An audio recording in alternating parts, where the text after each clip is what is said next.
Today I want to talk about how to put chords with your melody. Basically, let's take the key of G.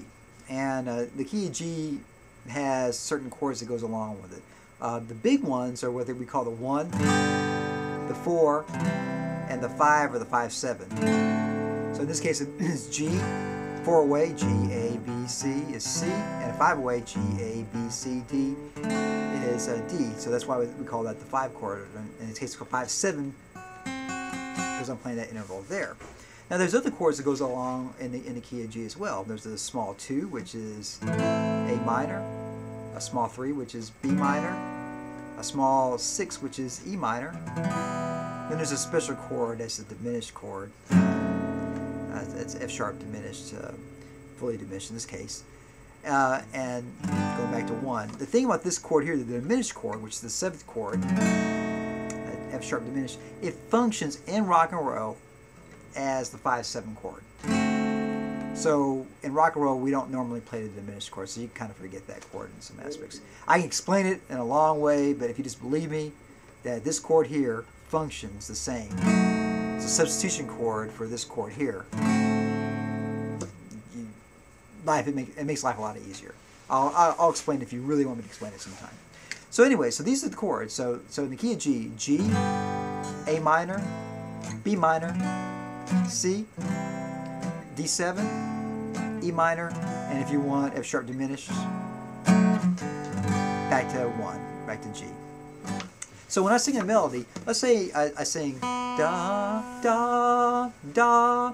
So even if I don't know the names of the notes for every chord, even though each chord is built up of triad, basically. So G, B, D, that's the G chord. A, C, E would be the 2 chord, and so forth like that. If you can understand that going up by thirds, and if you know your chords and you know the notes in first position, you can play. All right, here's G, B, D, G, B, G. So the 3 notes in the G chord are G, B, and D. So let's take the D7 chord. Here's D, A, C, F sharp, and let's see the C chord, C, E, G, C, E. So C, E, G. Those are the 3 notes that are on those chords there. And the cool thing about the 1, 4, and 5, or 1, 4, and 5/7, is that you can harmonize every note of the scale with one of those 3 chords. So you can use 3 chords. That's why you can use 3 chords to pretty much harmonize any song. Now the other chords, like the minor chords, in some cases are what they call substitution chords. You can use them in lieu of. So let's take a note. Let's take this B note here. Da. So da sounds good with the G chord. I wonder if it could sound good with another chord. Well, let's try C. Da. How about with the 5/7? Da. Da. That chord sounds good. Now in E minor, da, that B note's in there as well. So that one works good. So that B note sounds good with either the G chord or the E minor chord.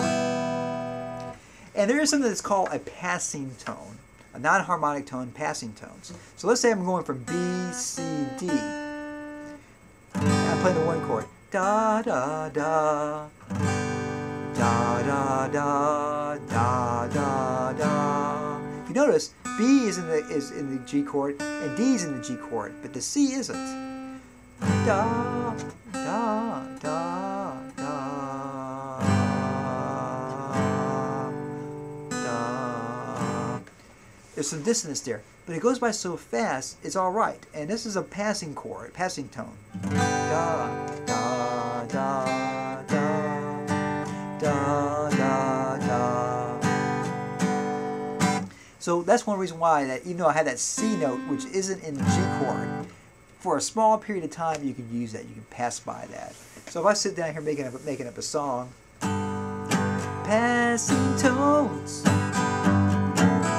sound good to me. Yes, they do.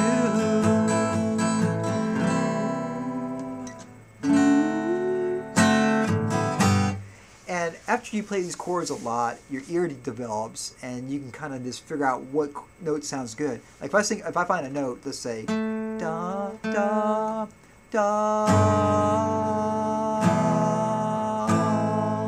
That works. Da. That one works also. And so you kind of use your ear, and you always, if you're making music, you're hopefully using your ear to figure out and write songs. So anyways, this is how you can basically use the chord theory along with your melody and your ear to figure out what chords go with a melody. Hope that helps out. Rock and roll.